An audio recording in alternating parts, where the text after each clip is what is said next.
प्रिय विद्यार्थियों, मैं अतुल कुमार पांडे, सहायक अध्यापक जय नारायण सरस्वती विद्या मंदिर बरेली, आज आपके लिए पढ़ाऊँगा पथ की पहचान। तो पथ की पहचान ये हरिवंश राय बच्चन, प्रसिद्ध कवि हरिवंश राय बच्चन की कविता है और सतरंगिणी इनका एक काव्य संग्रह है, उसमें से ये ली गई है और ये प्रेरणाप्रद कविता है। तो इसका संदर्भ पहले हम जानेंगे। संदर्भ में आप लिखेंगे, प्रस्तुत पद्यांश हमारी पाठ्य पुस्तक हिंदी के काव्य खंड में संकलित कविता पथ की पहचान से अवतरित है, जो हरिवंश राय बच्चन के काव्य संग्रह सतरंगिणी से ली गई है। अब ये जो पहला खंड है, पुस्तकों में है नहीं छापी गई इसकी कहानी, यहाँ से लेकर और ये पूर्व चलने के बटोही बाट की पहचान कर ले, इसके बाद ये दूसरा खंड शुरू हो जाता है। तो ये पहले खंड की अभी हम व्याख्या आपको समझाएंगे। तो ये पूर्व चलने के बटोही बाट की पहचान कर ले, ये बार बार हर खंड के बाद ये आएगा अंतरा। पहले खंड का प्रसंग इस प्रकार है। इसमें कवि कह रहा है कि हमें कोई भी कार्य सोच विचार कर करना चाहिए। लक्ष्य चुन लेने के बाद उस काम की कठिनाइयों से नहीं घबराना चाहिए। तो पुस्तकों में है नहीं छापी गई इसकी कहानी, पुस्तकों में है नहीं छापी गई इसकी कहानी। बच्चन जी कहते हैं कि किसी व्यक्ति के जीवन की जो रूपरेखा है उसको पुस्तकों में नहीं लिखा जाता, न लिखी गई है। और पुस्तकों के आधार पर कोई व्यक्ति अपने जीवन में क्या करना है क्या नहीं करना है, अपने जीवन का लक्ष्य निर्धारित नहीं कर सकता। हाल इसका ज्ञात होता है न औरों की जवानी, और ना ही कोई दूसरा व्यक्ति ये निर्णय ले सकता है कि आपको अपने जीवन में क्या करना है क्या नहीं करना है। परामर्श दे सकता है, यद्यपि कभी कभी माँ बाप बच्चों के ऊपर अपने निर्णय थोप देते हैं, लेकिन फिर बच्चे उस कार्य को पूरी रुचि से नहीं करते जब तक कि उन्हें अच्छाई बुराई का भान नहीं होता, उसकी चीज़ उस बात को समझ में नहीं आती उनकी। तो और यहाँ पर तो बच्चों की बात ना करके यहाँ पर किशोरों की बात है। किशोरावस्था में काफ़ी विवेक संपन्न हो जाते हैं बालक, तो वो अपना निर्णय स्वयं सोच विचार कर सकते हैं।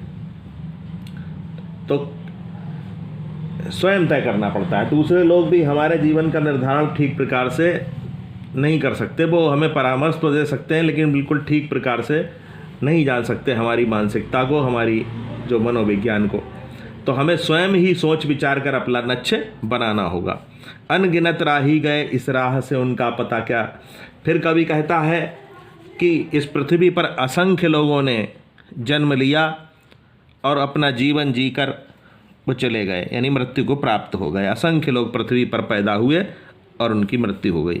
पर गए कुछ लोग इस पर छोड़ पैरों की निशानी, और उनका कोई अता पता नहीं। जो असंख्य लोग चले गए उनकी कोई गणना नहीं है समाज में, संसार में और इतिहास में। पर गए कुछ लोग इस पर छोड़ पैरों की निशानी, लेकिन कुछ लोग जो हैं, जो महापुरुष थे, वो अपने पदचिन्ह छोड़ गए। वो ऐसे उदाहरण समाज में स्थापित कर गए, ऐसे प्रतिमान स्थापित कर गए जिनसे लोग प्रेरणा लेकर अपने जीवन में आगे बढ़ते हैं।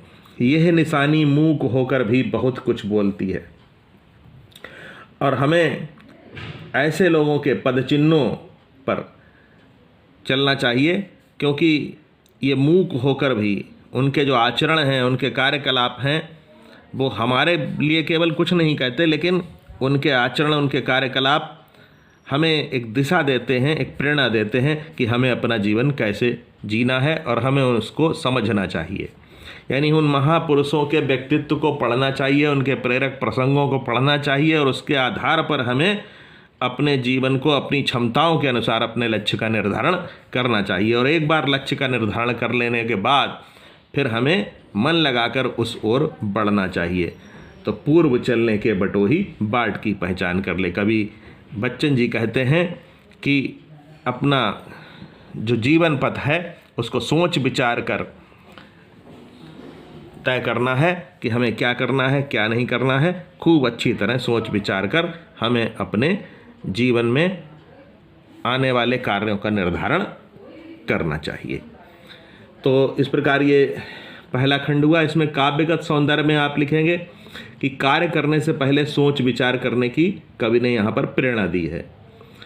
भाषा सरल खड़ी बोली है, शैली गीत शैली है, उपदेशात्मक गीत शैली है, रस शांत है, छंद मुक्तक है, अलंकार यहाँ पर विरोधाभास है। विरोधाभास इसलिए गए, छोड़ पैरों अनगिनत राही गए इस राह से उनका पता क्या, पर गए कुछ लोग इस पर छोड़ पैरों की निशानी। तो ये 4 पंक्तियाँ जो हैं इनमें विरोधाभास अलंकार है। गुण प्रसाद है, शब्द शक्ति लक्षणा है, क्योंकि यहाँ पर राही और पथ की बात की गई है। तो पथ क्या है, हमारा जीवन में किए जाने वाले कार्य, जीवन में जो हम निर्धारण करेंगे अपने योग्य लक्ष्य को, तो वो पथ हो गया। और बटोही कौन हो गए, बटोही हम लोग हो गए, यानी जो जिनके लिए जो कविता को पढ़ने वाले पाठक श्रोता। ठीक है, तो इस प्रकार ये पहले खंड की इसमें ये आपने व्याख्या समझी। दूसरे खंड के लिए दूसरी वीडियो भी मैं आपको बताऊंगा।